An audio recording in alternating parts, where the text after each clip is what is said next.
हे what's up guys, welcome back once again. दोस्तों, आज की कहानी जो एक्सप्लेन करने जा रहे हैं वो एक टीचर के ऊपर है जो सिंगल है, लेकिन उम्र बढ़ने के कारण उसे कोई भी शादी नहीं करना चाहता। ऐसा नहीं है कि वो लोगों से मिलती नहीं है, उसके आए दिन किसी न किसी के साथ डेट होती रहती है, पर वो जितने भी लोग आते हैं सब उसका मजाक बनाकर वहाँ से चले जाते हैं और ये सिलसिला ऐसे ही चलता रहता है। और अगले दिन हम उसे उसकी क्लास में देखते हैं जहाँ पर पढ़ाने के बाद वो रात में एटीएम से कुछ पैसे निकालने के लिए जाती है। तभी उसकी ओर एक लड़का आता है जिसको देखकर लिंडा को लगता है कि ये शायद चोर है, इसीलिए वो उसके करीब आते ही उसके ऊपर स्प्रे कर देती है, जिससे कि वो जलन के मारे चिल्लाने लगता है और लिंडा को बताता है कि वो असल में कोई चोर नहीं है बल्कि उसका एक्स स्टूडेंट है, उसने उसे यहाँ पर देखा तो मिलने चला है। ये सुनकर लिंडा को बहुत बुरा लगता है, इसीलिए वो उसे अपनी कार में लिफ्ट दे देती है और इस दौरान वो उससे पूछती है कि तुम पहले स्टोरीज लिखा करते थे, काफी अच्छी होती थी, अब उसका क्या हुआ, क्या तुमने उस काम को आगे बढ़ाया? पर जेसन बताता है कि उसने उस काम को छोड़ दिया क्योंकि उसके डैड चाहते हैं कि वो लॉ की पढ़ाई करे, जो कि उसे पसंद नहीं है। पर मैंने हाल ही में एक प्ले लिखा है। ये सुनकर लिंडा उसे बताती है कि ओह, हमारे स्कूल में भी कुछ दिन में एक प्ले होने वाला है, अगर तुम चाहो तो जो तुमने प्ले लिखा है वो मुझे कल स्कूल आकर दिखा सकते हो। अब जेसन मान जाता है, जिसके बाद हम लिंडा की अकेली जिंदगी देखते हैं। वो अकेली ही रहती है और खुद में ही मस्त रहती है। नेक्स्ट डे जेसन स्कूल पहुंचता है जहां वो लिंडा को प्ले दे देता है, पर वो उसे क्लास में आने को कहती है जहां वो सभी स्टूडेंट को जेसन के बारे में बताती है। उसके बाद घर जाने पर लिंडा उस प्ले को आराम से पढ़ती है। वो उसे बहुत ही ज्यादा पसंद आता है, इसीलिए वो आर्ट और कल्चर टीचर को वो स्क्रिप्ट देती है ताकि वो उसे पढ़कर बताए कि वो कैसी है। अब यहाँ काल को, जो कि वो टीचर था, उसे वो प्ले लिंडा से भी ज्यादा पसंद आता है, इसीलिए वो फौरन अगले दिन उसे मिलकर कहता है कि हमें इसे प्रिंसिपल को दिखाना चाहिए ताकि वो उसे लिस्ट में ऐड कर सके। लेकिन वो कहती है कि हम इसको परफॉर्म नहीं कर सकते क्योंकि इसकी एंडिंग में अच्छा मैसेज नहीं दिया गया है। किसी भी स्कूल के प्ले में हम ये नहीं दिखा सकते कि बच्चों ने खुदकुशी कर ली, ऐसा रूल के खिलाफ है। तब काल कहता है कि ठीक है, अगर ऐसा है तो हम इसकी एंडिंग को बदल देंगे और कुछ अच्छा ऐड कर देंगे, जिससे कि वो मान जाती है। लेकिन बाहर आने पर लिंडा काल से कहती है कि ऐसा करने पर पूरा प्ले खराब हो जाएगा, हमें कुछ भी चेंज नहीं करना चाहिए। दरअसल काल ने झूठ बोला कि वो चेंज करेगा क्योंकि वो भी चाहता है कि जैसे ही वो सब लिखा हुआ है वैसे ही सारी चीज़ें परफॉर्म हो। अब इस बात को बताने के लिए लिंडा जेसन से एक कैफ़े में मिलती है जहाँ वो उसे बताती है कि कुछ दिन बाद तुम्हारा लिखा हुआ प्ले हमारे स्कूल में परफॉर्म होगा, क्योंकि प्रिंसिपल को ये बहुत ही ज़्यादा पसंद आया है। लेकिन वो उसे ऐसा करने से मना कर देता है क्योंकि अगर ये बात उसके डैड को पता लगी तो वो उसे बहुत डांटेंगे। लेकिन लिंडा उसे शांत रहने को कहती है कि ऐसा कुछ नहीं होगा, उसका ये टैलेंट है और उसे वही करना चाहिए जो उसे पसंद है। खैर, इसके बाद अब वो लोग स्कूल में मिलते हैं और उस प्ले के रिहर्सल में लग जाते हैं। लेकिन वहाँ कुछ बच्चे जेसन का काम का मजाक बनाते हैं, जिससे कि वो वहाँ से उठकर बाहर आ जाता है। पर लिंडा उसे रोकती है और उनके बदले में खुद सॉरी कहती है। कहीं न कहीं उसे उसके साथ समय बिताना अच्छे लगने लगा था, ऐसा उसे लगता है। अब देखते हैं कि आगे क्या होता है।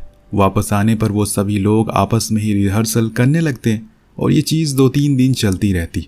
पर ज़्यादा दिन बीत जाने के बाद जेसन के डैड उसके स्कूल पहुंच जाते हैं क्योंकि वो उनका कॉल रिसीव नहीं कर रहा था। वो उसे वहाँ ले जाने लगते हैं, पर लिंडा उन्हें रोकती है और उन्हें सही से समझाती है कि इसका जो मन है उसे वो करने दीजिए। ज़रूरी नहीं है कि राजा का बेटा राजा ही बने, शायद वो कुछ और बनना चाहता हो। अब वो ये सारी बातें सुनकर मान जाते हैं और वहाँ से चले जाते हैं।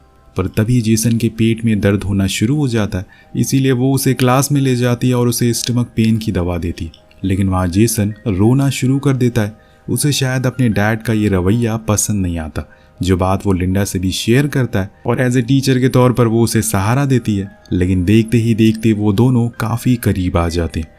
आज लिंडा भी खुद को रोक नहीं पाती और यहाँ पहली बार दोनों इंटीमेट होते हैं। लेकिन अगले दिन लिंडा जब क्लास में होती है तो उसे कल जो भी कुछ हुआ वो सोचकर सही नहीं लगता। उसे बुरा लगता है और उसे लगता है कि उसने गलत किया।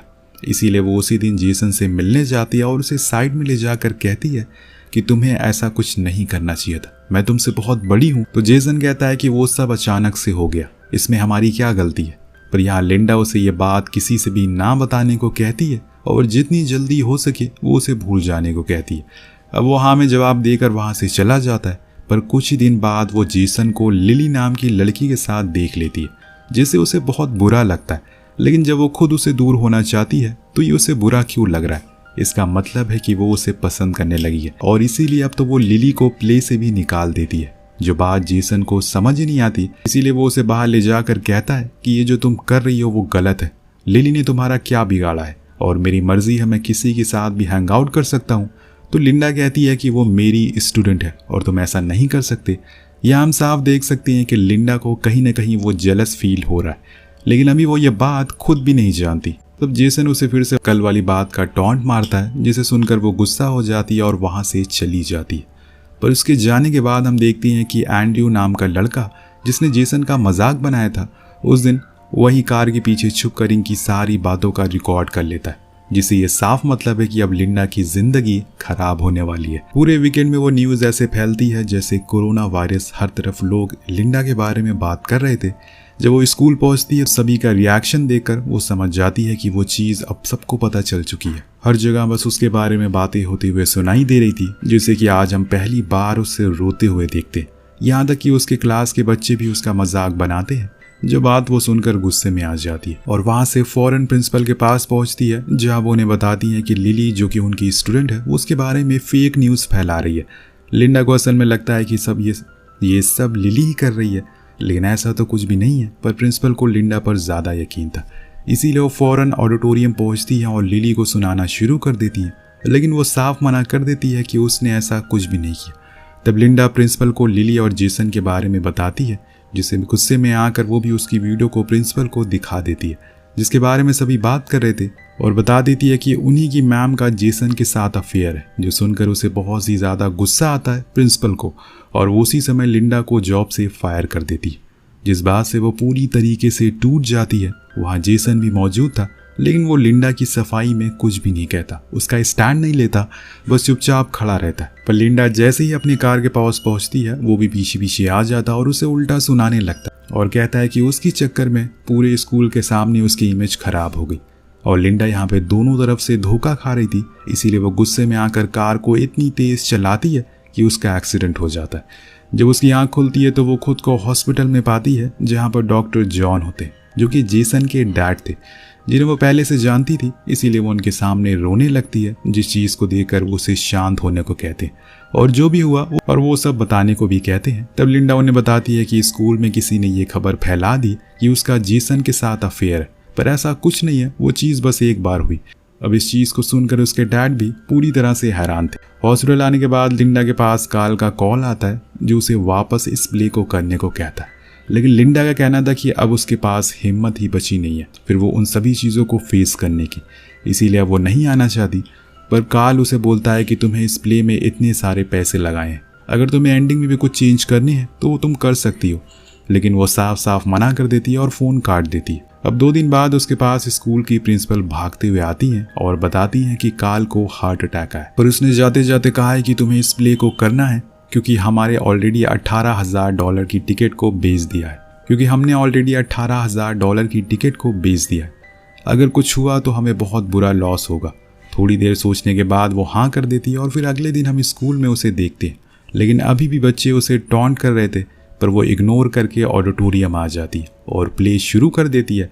लेकिन लिली अभी भी उसे बुरा बिहेव कर रही थी, जिस चक्कर में दोनों में लड़ाई हो जाती है। कहीं ना कहीं लिंडा को उस प्ले की एंडिंग कुछ ठीक नहीं लगती, इसीलिए वो उस दिन जेसन के घर जाती है और उसे परमिशन लेती है कि वो उसके प्ले की एंडिंग को ठीक करना चाहती है, क्योंकि हर कोई मरना नहीं चाहता। लेकिन जेसन कहता है कि अगर ऐसा कुछ हुआ तो पूरा प्ले का मतलब ही बदल जाएगा। पर लिंडा घर आकर एक नई एंडिंग को लिखना शुरू कर देती है और अगले दिन तक उसे पूरा कर भी देती है, जिसके बाद फाइनली वो दिन आ जाता है जिस दिन प्ले होने वाला था।